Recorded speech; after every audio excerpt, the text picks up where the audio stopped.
ஒரு மாணவ மாணவி வந்து ஒரு பொறியியல் படிக்கணும்னு ஆசைப்படுறாங்க அப்படின்னா எந்தெந்த கல்லூரிகளை தேர்ந்தெடுக்கலாம் அப்படின்னு நீங்க சொல்லுங்க.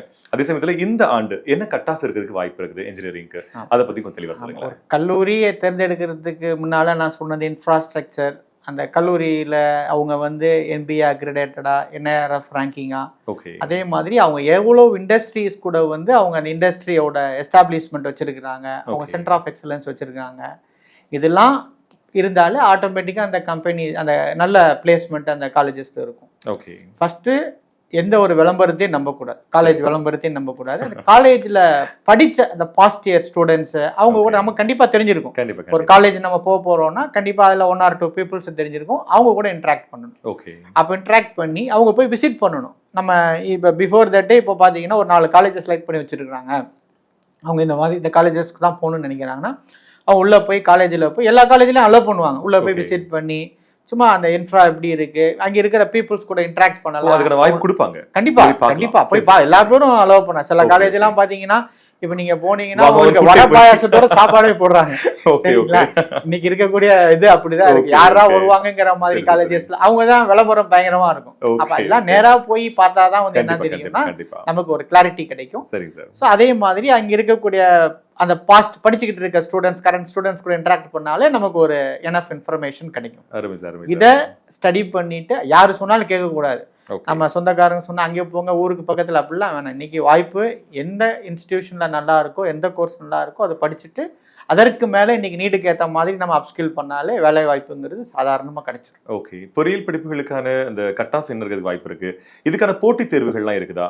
மாணவர்கள் வந்து 12th முடிச்சதுக்கு அப்புறம் என்ன மாதிரி தயாரிப்புகள் மேற்கொண்டு அந்த போட்டித் தேர்வுகளில் வந்து ஜெயிச்சு நல்ல கட் ஆஃப் வாங்கி கல்லூரிகளுக்கு நுழைய முடியும், தரமான கல்லூரிகள்? அப்போ நீங்கள் பார்த்தீங்கன்னா இப்போ அண்ணா யூனிவர்சிட்டிக்கு கீழே வர இன்ஜினியரிங் காலேஜஸ்க்கு வந்து போட்டித் தேர்வுகள்லாம் வந்து கிடையாது. ஸ்ட்ரைட்டாகவே நம்ம 12th மார்க்கை வச்சு தான் நம்ம இது பண்ணுவோம். சரிங்க சார். ஹையர் எஜுகேஷன் இப்போ IIT இந்த மாதிரியான Indian Institute of Technology, IIS Indian Institute of science, அதே மாதிரி நம்ம National Institute of Technology, formerly REC Regional Engineering College, இந்த மாதிரி காலேஜஸ்க்கு தான் வந்து நம்ம என்ட்ரன்ஸ் எழுதணும். ஓகே ஓகே, நம்ம இந்த JEE so joint engineering entrance examinations எழுதி நம்ம உள்ளே போகணும். Okay sir. ஸோ இப்போ அந்த மாதிரியான IIT இந்த மாதிரி இன்ஸ்டிடியூஷன்ஸ் போகும்போது இன்னும் அதிகமான ஆப்பர்ச்சுனிட்டிஸ் பிளேஸ்மெண்ட்டை பொறுத்த வரைக்கும் இதெல்லாம் அதிகமான இருக்குது. நம்ம தமிழ்நாட்டை பொறுத்த வரைக்கும் இன்ஜினியரிங் அண்ணா யூனிவர்சிட்டிக்கு கீழே வர்றதுக்கு என்ட்ரன்ஸ்லாம் நம்ம தனியாக படிக்கணும்னு தேவையில்லை.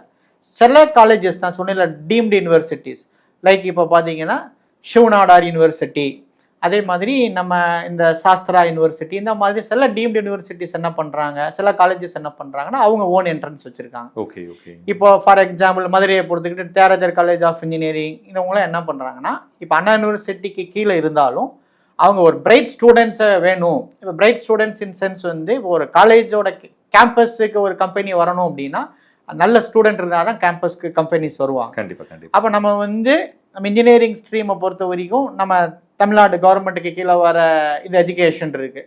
நம்ம அது போக CBSE இருக்குது, ICSE பேட்டர்ன், ISC இருக்குது. இப்போது நம்ம கம்பேரிட்டிவாக நம்மளோட தமிழ்நாடு கவர்மெண்ட்டுக்கு கீழே வர இந்த மெட்ரிக் இந்த மாதிரி இதை காட்டியும் இந்த CBSEயோ ISCலையோ இன்னும் கொஞ்சம் ஸ்டாண்டர்டான ஸ்டூடெண்ட்ஸ் இருப்பாங்க. ஓகே. இப்போ அவங்களோட மார்க் நீங்கள் பார்த்தீங்கன்னு வச்சுக்கோங்களேன், கட் ஆஃப் கம்பேரிட்டிவ்லி வந்து இப்போ 200க்கு இவங்க 198 எடுத்தாங்க, அவங்க 196 95 தான் எடுக்க முடியும். ஏன்னா அந்த மாதிரியான அவங்களோட கொஸ்டின் பேட்டர்னாக இருக்கட்டும், ஒரு டஃப்பாக வந்து அவங்களோட செல்ஃப் லேர்னிங் எபிலிட்டியை செக் பண்ணுற மாதிரி நிறையா நம்ம கரெக்டாக அவங்களோட லாஜிக்கல் இதை ரீசனிங் இதெல்லாம் டெஸ்ட் பண்ணுற மாதிரி கொஸ்டின்ஸ் இருக்கனால கம்பேரிட்டிவாக ஸ்கோர் கொஞ்சம் கம்மியாக இருக்கும். இந்த மாதிரியான பசங்களுக்கும் ஆப்பர்ச்சுனிட்டி கொடுக்கணுங்கிறதுக்காக நிறையா காலேஜஸ் இப்போ எனக்கு தெரிஞ்ச மதுரையில் தியாகராஜர் காலேஜ் ஆஃப் இன்ஜினியரிங்னா என்ன பண்ணுறாங்கன்னா மெரிட் மேனேஜ்மெண்ட் அப்படின்னு ஒரு கோட்டா வச்சுருக்குறாங்க.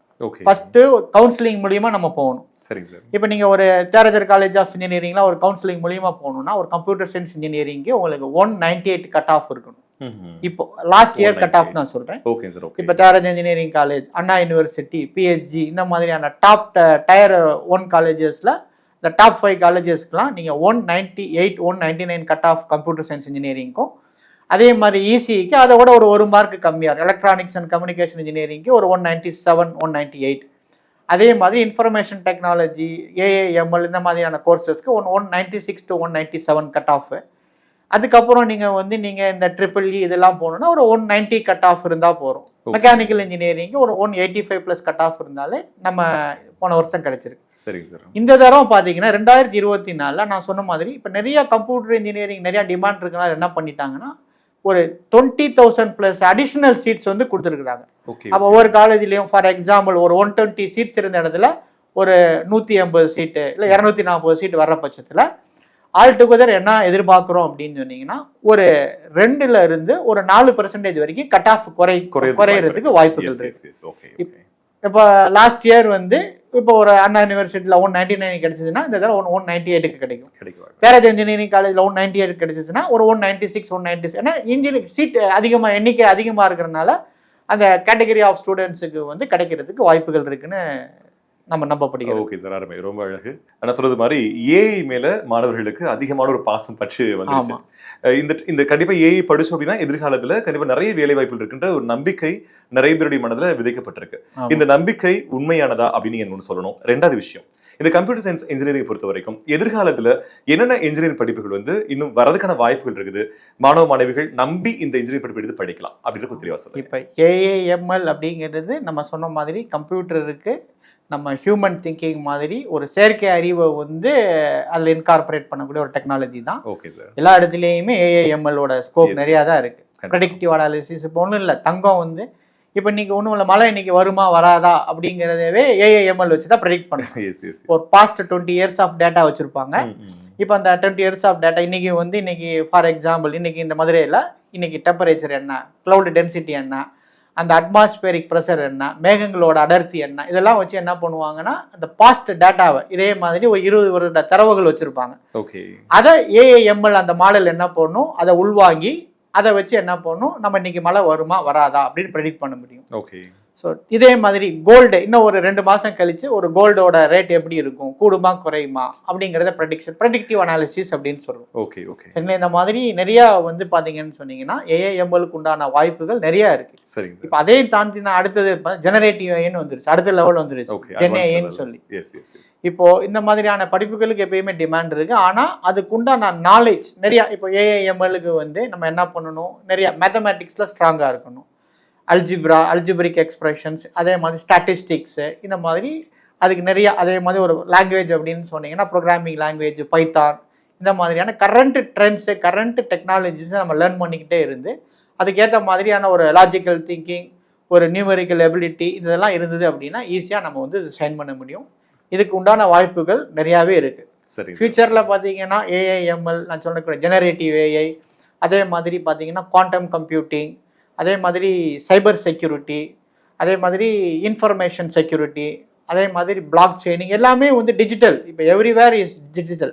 அப்போ நம்ம ஜென்ரேட் பண்ண டேட்டாவை ஸ்டோர் பண்ணுறதா இருக்கட்டும், நம்ம ஜென்ரேட் பண்ண இந்த டேட்டாவை டிரான்ஸ்ஃபர் பண்ணும்போது ஒரு இடத்துல இன்னொரு இடத்துக்கு பரிமாற்றம் பண்ணும்போது நம்ம எக்ஸ்டர்னல் இந்த ஹேக்கர்ஸ்ட இருந்து ப்ரிவென்ட் பண்ணுறதுக்கு உண்டான செக்யூரிட்டி சைடாக இருக்கட்டும், இந்த மாதிரியான கோர்சஸ்க்குலாம் நிறைய டிமாண்ட் இருக்குது. அதை ரைட் இன்ஸ்டிடியூட்டில் படித்தாங்க, வித் ரைட் நாலேஜோட படித்தாங்கன்னா வேலை வாய்ப்புல வந்து எந்த ஒரு பிரச்சனையும் இருக்காது. Okay sir. பட் இதுக்கு உண்டான நாலேஜை அக்யூர் பண்ணிக்கிறோம். Okay sir. இப்போ கல்வி அப்படின்றது எல்லா தரப்பட்ட மக்களுக்குமே முழுமையாக போய் சேரணும், அதான் வந்து அடிப்படையான ஒரு விஷயம். அரசு பள்ளிகளில், அரசு உதவி பெறக்கூடிய பள்ளிகளில் அந்த வறுமை கோட்டு கீழே வாழக்கூடிய நிறைய குழந்தைகளும் கூட எதிர்காலத்தில் இன்ஜினியர் ஆகுன்ற ஒரு கனவுகளோட வாழ்ந்துட்டு இருக்கிறாங்க. அப்படிப்பட்ட அந்த குழந்தைகள் அவங்களை எப்படி மேம்படுத்திக்கணும், இந்த இன்ஜினியர் ஆகிறதுக்கு, இந்த இன்ஜினியரிங் ஃபீல்டுக்குள்ள நுழையிறதுக்கு அவங்க எப்படி தாங்களே மேம்படுத்திக்கணும் அப்படின்னு நினைக்கிறீங்க? அவங்களுக்கு என்ன ஒரு வழிகாட்டுதல் உங்களுக்கு கொடுக்க முடியும்? இப்போ பார்த்தீங்கன்னா இப்போ கவர்மெண்ட்டே பார்த்தீங்கன்னா நிறைய ஸ்கில் டெவலப்மெண்ட் ப்ரோக்ராம்ஸ், நிறைய அவேர்னஸ் ப்ரோக்ராம்ஸ்லாம் இப்போ கண்டக்ட் பண்ணுறாங்க. இப்போ கூட வரும்போது கூட பார்த்தேன், இங்கே நாகர்கோயிலில் இருக்கிற அவங்க அம்மா அப்பா வெறும் பீடி சுத்துற வேலை பார்க்குற ஒரு பொண்ணு ஐஏஎஸ் பாஸ் பண்ணியிருக்கு அப்படின்னு. காரணம் என்னன்னா அவங்க என்ன சொல்றாங்க, இந்த கவர்மெண்ட் ஸ்கீம்ஸ் நிறைய பெனிஃபிஷரி ஸ்கீம்ஸ் சார் உங்களுக்கு தெரியும்.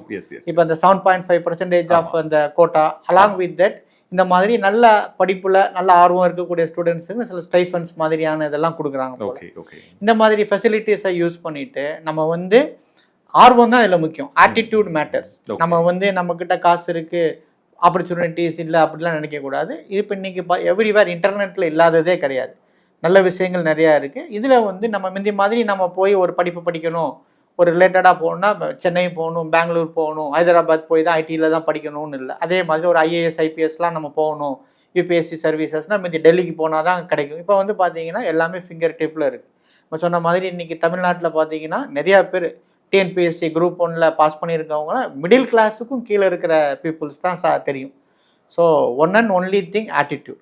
நம்மளுக்கு வந்து நம்ம ஃபோக்கஸ் வந்து கரெக்டான ஃபோக்கஸும் நம்ம அடுத்த லெவலில் முன்னேறணுங்கிற எண்ணங்கள் இருந்தாலே போதும், வாய்ப்புகள் அபரிதமாக இருக்குது. இதே மாதிரி கவர்மெண்ட்டுமே பார்த்தீங்கன்னா எல்லா கவர்மெண்ட்ஸு நிறையா செக்டார்ஸ் இப்போ பார்த்தீங்கன்னா நிறைய அந்த மாதிரியான அவேர்னஸ் ப்ரோக்ராம் இதெல்லாம் வந்து கொடுக்குறாங்க. இதை அட்டன் பண்ணி நம்ம இன்டர்நெட்டில் நம்ம ரைட்டை என்ன படிக்கணுங்கிறத தெரிஞ்சு படித்தாலே போதும், நமக்கு தேவையான அந்த வாய்ப்புகள் வந்து நம்ம அச்சீவ் பண்ணிட முடியும். ஓகே சார், ரொம்ப தெளிவாக சொன்னீங்க. வணக்கம், வாழ்க வளமுடன். நன்றி.